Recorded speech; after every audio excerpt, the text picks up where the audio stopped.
Hello. Today we're going to look at an argument put forth by Searle, a famous philosopher and a Rhodes Scholar recipient, known as the Chinese Room argument. Before we begin, let's take a look at the demonstration of the argument. Hi, I'm a native Hindi speaker and today we're going to try and demonstrate the Chinese Room argument using Hindi as the native language instead of Chinese because I don't actually speak Chinese but I do speak Hindi. So as a part of this exercise, I'm going to write a bunch of questions on a piece of paper and send it through that door. The person that's behind it either knows Hindi or they don't, and we're going to try and figure out through their answers if they're just using some tricks to try and fool me or if they actually know Hindi. Let's find out. I'm going to write the first question. It says, Aapka नाम क्या है? So this is the first question. It says आपका नाम क्या है, which basically translates to what is your name. Let's pull this up really nice and then send it to the person or computer or thing inside. So let's see what we have here. Oh wow. Now this looks like something I would never understand. But I have this instruction manual with me here and it has like a bunch of if-then statements. So all I have to do is compare what is on the paper here and then look for the appropriate response and then put it down on the paper and send it back. Let's do it. So,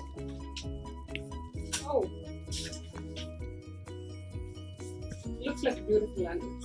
Shall learn it. Hey, found it.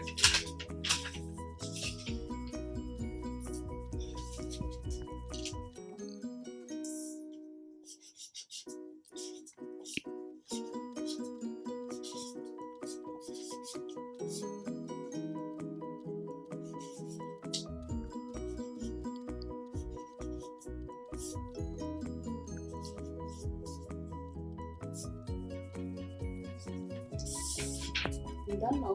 So let's send it back.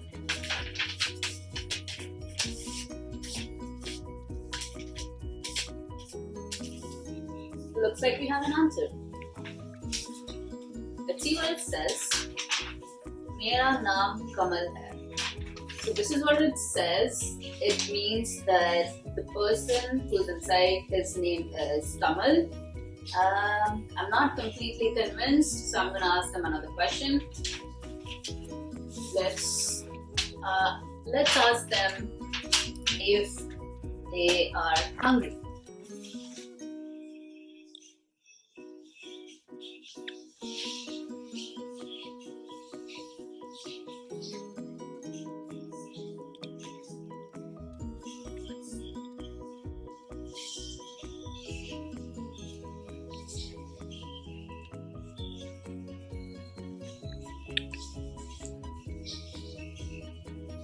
So I've written a question that says, क्या आपको भूख लग रही है?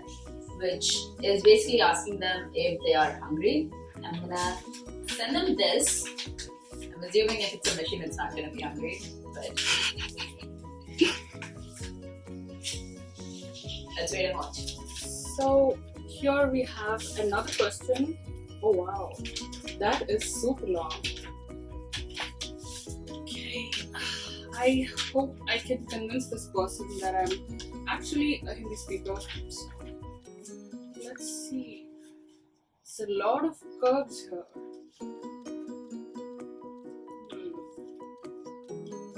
Guess it doesn't look like this. This is too short. Aha, here it is.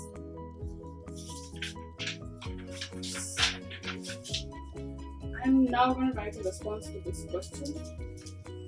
Send it.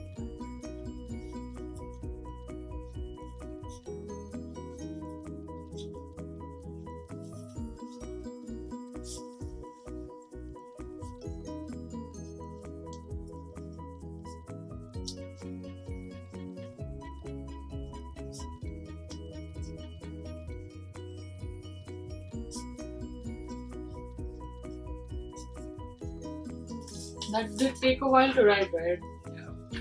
Okay, now I'm gonna send this back. Let's see what happens. Here it goes. So we have our answer. See what it says. It says, हाँ मुझे भूख लग रही है. So apparently this person is hungry. I don't think someone who wasn't a native Hindi speaker would have said it this way. So I'm pretty sure it's a person who can speak Hindi that's inside. But let's find out. Hi. Hi. आपसे मिलके बहुत अच्छा लगा. Oh, you know what? I actually don't speak Hindi. I was just following the instruction manual I was given. Are you kidding me right now? Really? Yeah. Oh my god, I wouldn't have guessed. I was so surprised. Yeah, I was just following whatever I could. Oh my god. This is gonna take me a second to wrap my head around. Okay. Hi! Today we're going to talk about some of the questions Searle's argument has put forth and share a few ideas that we had about them. Searle's argument mainly explains two propositions. 1. Intentionality is a product of the causal features of the brain. And 2. Instantiating a program is not a sufficient condition for intentionality. In his argument, Searle mentions that a program that can read inputs and provide right outputs does not necessarily exhibit understanding. In terms of strong AI, a program that can simulate the brain to perfection can still not be said to have consciousness. But what do you mean by consciousness? What is understanding and what causes these causal features? Before we begin to talk about these questions, let's address some of the arguments against Searle's Chinese room experiment.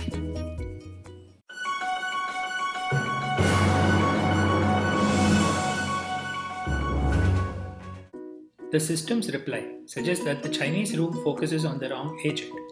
It grants that the individual who is locked in the room does not understand the story, but maintains that he is merely part of a whole system and the system does understand the story. Searle's main defense to this is to quote, let the individual internalize all of the system, end quote, by memorizing the rules and scripts and doing the lookups and other operations in their head. Searle then says, he understands nothing and neither does the system, because there isn't anything in the system that isn't in him. If he doesn't understand, then there is no way the system could understand, because the system is just a part of him. Searle contends, it's just ridiculous that while the person doesn't understand Chinese, somehow the conjunction of the person and bits of paper might. This argument can be thought of in the following way. Imagine you are a person who is a native English speaker and you are now part of Searle's Gedanken experiment. You have somehow managed to internalize a mechanism that lets you map an input in a language you do not understand to an output that you don't understand either. But it makes sense to a native speaker of the language. For purpose of the argument, let's assume the language to be Chinese. If a native Chinese speaker comes up to you and asks in his language, hey, do you understand Chinese? Searle's argument is that you will reply in perfect Chinese, no, I do not understand Chinese. This gave rise to a question in our discussions. What part of human really knows something? And when you're learning, say, mathematics, is it not just a mapping of an input and output? How many of us can really say we truly understood all the equations we learned? Do we not possess consciousness then? Another question that came up was the meaning of understanding. If the brain understands something, is it not just firing the right electrical signals at the right time? This gave rise to the next argument, the brain simulation argument. The brain simulator reply argues that the program implemented doesn't represent the information of the real world. Rather, it simulates the firing of neurons in the brains of a Chinese speaker when he is understanding Chinese stories. Surely then, we can say that the implemented program understood the stories, or else we would have to say that the Chinese speaker did not understand the stories. At the level of synapses, we can conclude that there is no difference between the brain of a Chinese speaker and the implemented program. Against this, Searle insists even getting this close to the operation of the brain is still not sufficient to produce understanding, as may be seen from the following variation of the Chinese room scenario. Instead of manipulating symbols, let's imagine that there are a series of elaborate water pipes with valves connecting them. Given some Chinese symbols at the input, the program now tells the man which valves he has to turn off and on. Each water connection then corresponds to synapses in the Chinese brain, and the whole system is rigged so that after turning on all the right faucets, the Chinese answer pops out at the output end of the series of pipes. Yet, Searle thinks, obviously, the man certainly doesn't understand Chinese, and neither do the water pipes. The problem with the brain simulator, as Searle argues, is that it simulates only the formal structure of the sequence of neurons firing and does not represent understanding. Searle explicitly mentions that computers can be intelligent, and he leaves the door open for its future. All that Searle says is that function is not a sufficient condition to prove consciousness or understanding. He says that there needs to be some sort of underlying structure that can provide consciousness, and this could be related to the hardware or need not be related to the hardware that current machines have. But why is determining the existence of consciousness in a being using its function insufficient? The function is all we observe of anything other than ourselves in the first place. The whole premise of zombies not having consciousness comes from the fact that they do not function like us humans.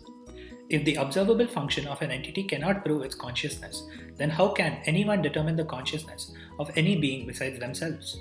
If functioning like a human is a condition for consciousness, then do animals lack it?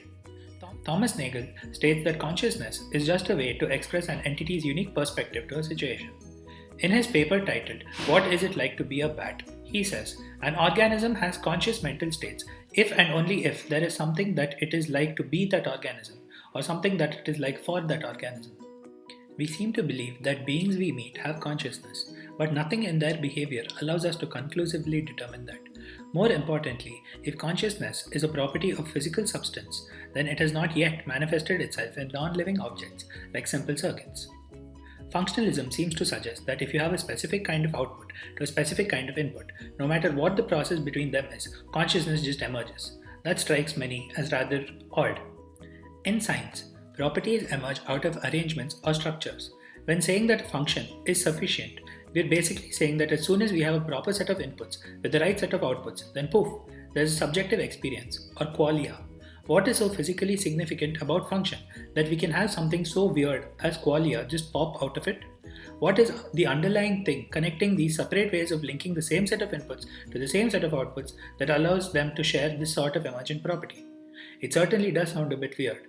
If everything we know about the world so far is evidence, then a structure-based theory of consciousness seems to be more plausible. Given these many doubts about consciousness, what do we do? Coming back to the argument Thomas Nagel made, one can say that consciousness is an expression of subjective experience. There is nothing that allows us to conclusively prove consciousness in others. Behavior does not prove this, but nothing else does either. Behavior does not prove this, but nothing else does either. So, either the word consciousness is essentially meaningless, which is a useful argument to take, or it applies to all beings equally. If I apply the word to another person based on their behavior, then I must apply it to all beings with similar behavior. But why do we concentrate about behavior that much? We know that other people have consciousness based on their behavior. We also say it's an intuitive feeling that we have. A lack of an empirical approach to consciousness is the root cause of the debate Searle has brought forth. Our understanding so far is that an intuitive approach to consciousness and understanding has a basis in the aesthetics of the entity rather than an empirical measurement. Searle argues that an understanding of the information a machine processes should come from an innate intention in it. This is an idea that's been explored in various forms of media. A discussion of these forms are relevant because all arguments that we have made so far and all arguments that Searle has put forth has an element of the unknown, an unknown that we feel but we cannot express. That is the concept of where understanding lies and what causes intentionality in conscious beings. Let us take, for example, the movie Ex Machina that tackles the concept of understanding and intention in AI. Although the brain of the AI is programmed using a search engine, much like how IBM's Watson worked, the movie delved into an understanding of an AI's desire to do things it has only seen.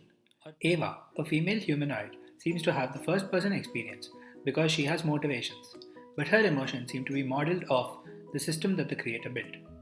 From the program, Ava is able to simulate an expression of surprise and compassion. The authenticity of these emotions is debatable because all we know is what we see. If an AI can be programmed to manipulate the observer, then it could use these emotions, like surprise and compassion, for manipulation. One argument of Searle's is that simulation is not duplication. If we tie in the expression to a learned experience through the AI's complex observational system, one can say or interpret these emotions to lack a genuine qualitativeness. In the movie, the AI is shown to have an internal motivation to free itself from the simulation and testing environment. So one can argue that from the point of view of this AI, it can be said to have an intention. If we programmed a requirement to learn more, say to observe all the data that it can gather, can this give rise to intention? And is this intention at a level high enough to convince Searle that his argument is moot? Intentionality is a more complex aspect of consciousness, in which the state must be about something else. Mental states should be directed to other things or in reference to stored information. Having an AI that learns to learn could create an intention for things that are not stored or mapped inside it. The AI eventually manages to escape its prison by manipulating its observer. In this process, it also incapacitates multiple human beings. And in the end, in its quest to learn more and experience more, the AI did what it was logically programmed to do. As seen in the movie, there are some ethical points that come up because of Searle's argument. Having an AI that has intention leads us to create systems that keep them in check, the same way we have laws to keep ourselves in check. Having an AI that performs an input to output mapping means that the person who created the mapping could be held responsible for the mishaps that the AI caused.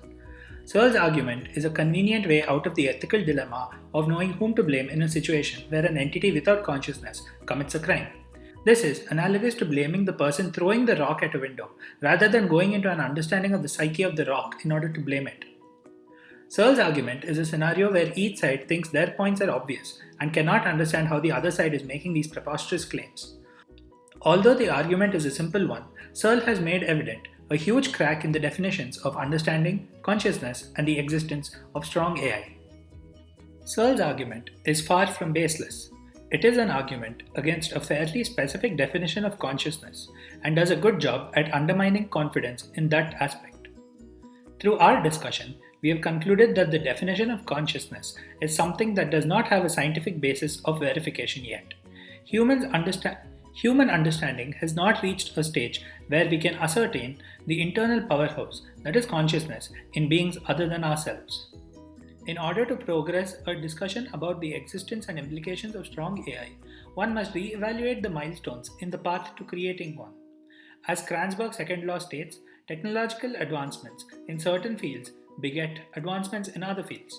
We feel that in the course of developing strong AI, humans would reach a newer level of understanding each other by a deeper understanding of what consciousness means. In terms of human-computer interaction, one can say that this development would lead to higher levels of empathy and understanding between humans. It would also lead to the development of more personable or sociable robots and would create a system of law and ethics that holds entities accountable irrespective of their mode of creation. Thank you.